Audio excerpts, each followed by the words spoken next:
तो उसने कहा नहीं सर हम शो ऑफ नहीं करेंगे, हम जब भी पढ़ेंगे जी जान लगा के पढ़ेंगे। मतलब मेरे दिमाग में वो बच्चा आज भी है, मगर जिन्होंने 20 रैंक लाई, 40 रैंक लाई, वो मेरे दिमाग में नहीं है। एक कहानी सुनाता हूं, मुझे ध्यान है एक स्टूडेंट था, ये बात मैं आपको बता रहा हूं, ठीक है, ये बात मैं आपको बता रहा हूं ऑनलाइन की।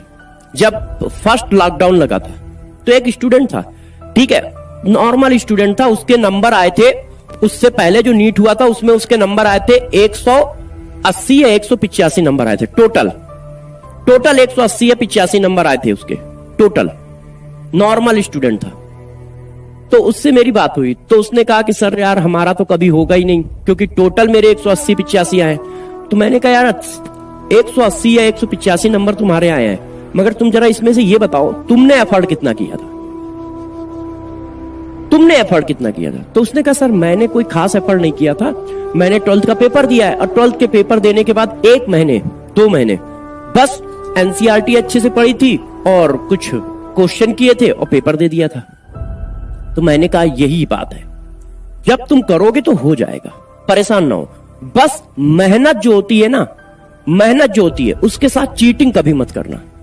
मतलब तुम दिखा रहे हो कि हम मेहनत कर रहे हैं, तुम दिखा रहे हो कि हम पढ़ाई कर रहे हैं, मगर रियलिटी में तुम पढ़ाई नहीं कर रहे हो। शो ऑफ नहीं चलेगा टीचिंग के मेहनत के साथ।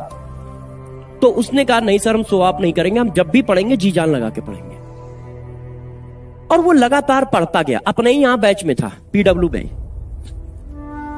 ये सबसे पहले साल की बात बता रहा हूं, जो यकीन जिसको हम लोग सबसे पहला यकीन कहते हैं, जिसमें अलग सर के वीडियो थे, अलग सर भी पढ़ाते थे।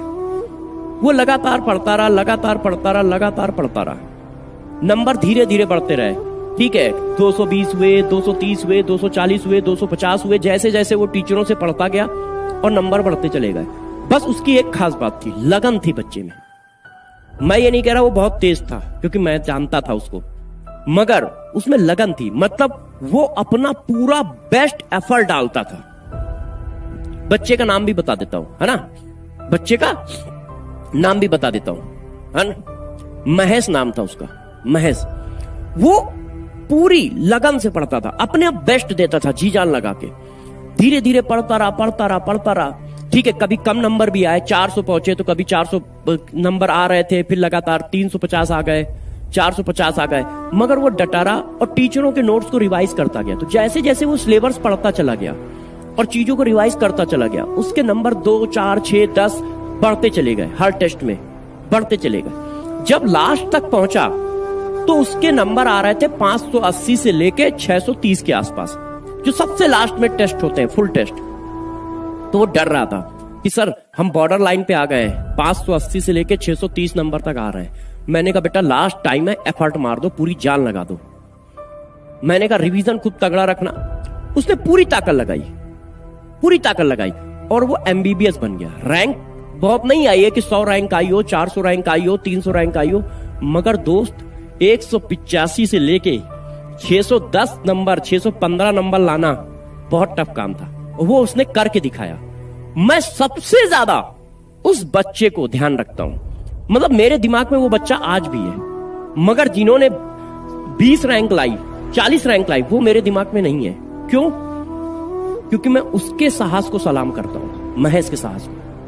यार जिस बच्चे के इतने कम नंबर हो तो बच्चे डरते हैं कि हमसे नहीं होगा, डरते हैं हमसे नहीं होगा। वो जब आके खड़ा होता है और ये कहता है कि नहीं हमसे होगा, और पॉजिटिव एटीट्यूड के साथ जान लगाता है और लास्ट में करके निकलता है, तो उस बच्चे को सलूट इसलिए करना पड़ता है क्योंकि उसने ऐसी जंग लड़ी है जिसमें उसको डिमोटिवेट करने वाले 1000 लोग थे, घर से लेके, दोस्त से लेके, रिश्तेदार से लेके टीचर तक, कि यार तुम्हारे टोटल 180 नंबर है, तुम कैसे सेलेक्ट हो सकते हो।